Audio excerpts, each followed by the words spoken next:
Alright, it is Friday morning. I'm on my way to pick up the auction boat. I was looking through these pictures yesterday and I found something I'm not totally thrilled with, but there's also not a whole lot I can do now. If you look at this here, you see this little support brace is what I'm going to call it, because I think that's what that is vertical. The next picture shows it's like at a 45. So this here is what you walk up to get onto the bow in order to tie it to the trailer, or probably put an anchor to it or whatever. So is this weak? Did this break? I don't know. We'll find out here shortly. We should be there in about 2 hours. I am taking the Suburban. It's a 2500 with the 8.1 liter. It's a really cool little tow rig. It's in real good shape. It's got like 120k on it. She gets shit for gas mileage, but should tow for days. So, follow me along.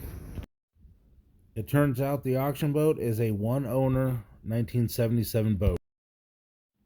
It started up, but the carburetor is leaking. It's a Holley 2-barrel, so it won't be that hard to fix.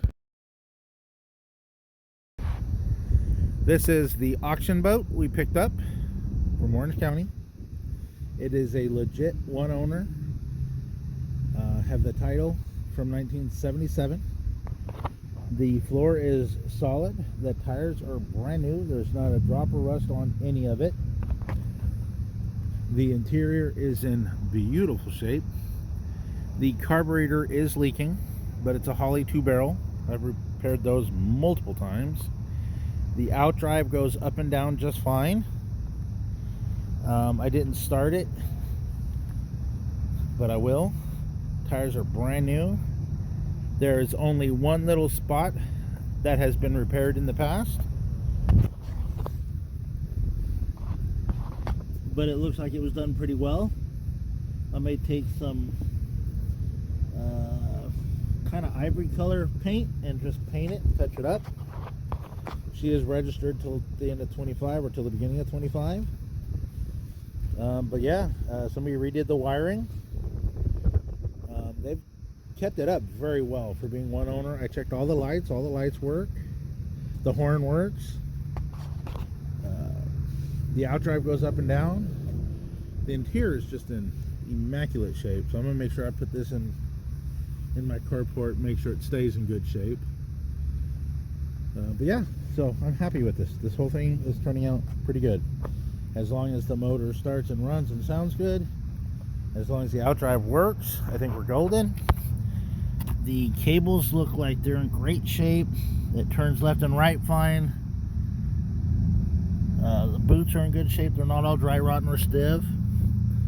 So I think we're in good shape so far. So keep following along. All right, I thought it was recording. It does start up and run. It goes into forward and reverse nicely. I thought I was recording. I obviously was not. I got it parked under here with my Duramax and camper. I'm going to show you guys a couple problems I found with it. Nothing too unexpected for something this old. The floor is still awesome. The seats are really nice. Ignition actually works really well. I put about 5 gallons of gas in it. Good fresh gas. Blower motor works. I obviously forgot to put that on.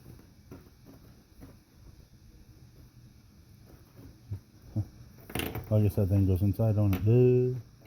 There we go. Okay.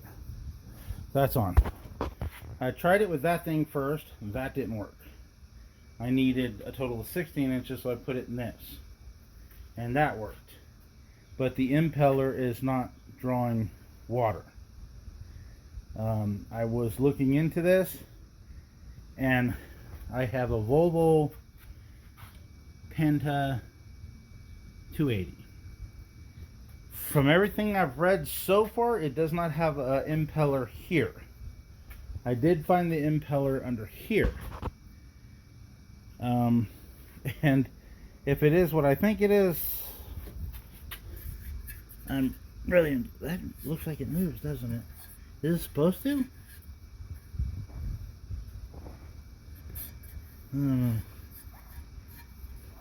Anyways, it goes in gear left and right, or forward and back.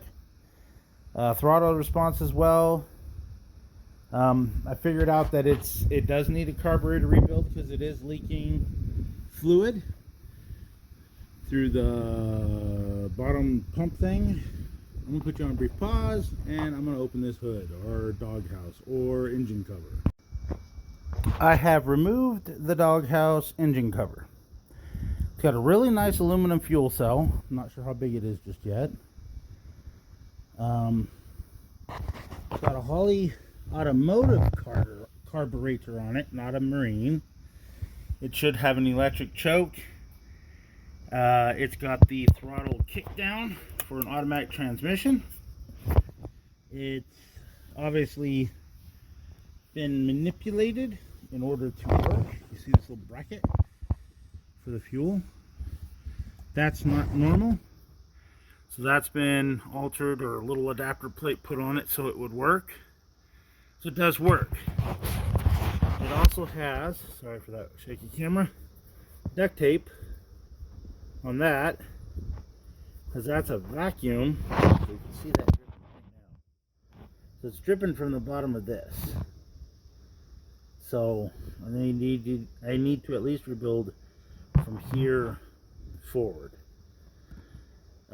But I actually kind of want to get the right carburetor. I'm not thrilled with how close the fuel line gets to the coil. Actually, I kind of want to clean some of this wire anyway. Put it in the loom. So this is my impeller, unless I'm completely wrong. And if you see here, I don't know if you can see them really well. Let's try it well. The blades are gone. Or they're not too terrible, I guess. But I'm going to pull it out and see what I can do about that. Because I can put a hose in this. I can put a hose in here and get water to go through the system. So the system's not plugged. I just don't think the impeller is bringing water up. So I started to take these off. I didn't have a camera when I rolled. I probably should have, but I did not. The tank doesn't look like it's sitting in, but it's solid. It's not going nowhere, so I'm not sure why that is. But so far so good. It does run. It does shift into gear. Blower motor works. I'm not sure about the bilge pump yet. I got to rebuild the carburetor or buy the correct one and change out this impeller. And then hopefully things will start working right. So that's where we'll leave it at the moment. The impeller pump was easy to take off. It is definitely the cause of the water issue. It is toast. It's kind of hard and kind of soft and coming apart all at the same time. So once I get this part in, it should be an easy fix. I have the impeller ordered. I also have a carburetor rebuild kit on order, and both should be here by Wednesday. Don't forget to like, subscribe, and comment. Thank you.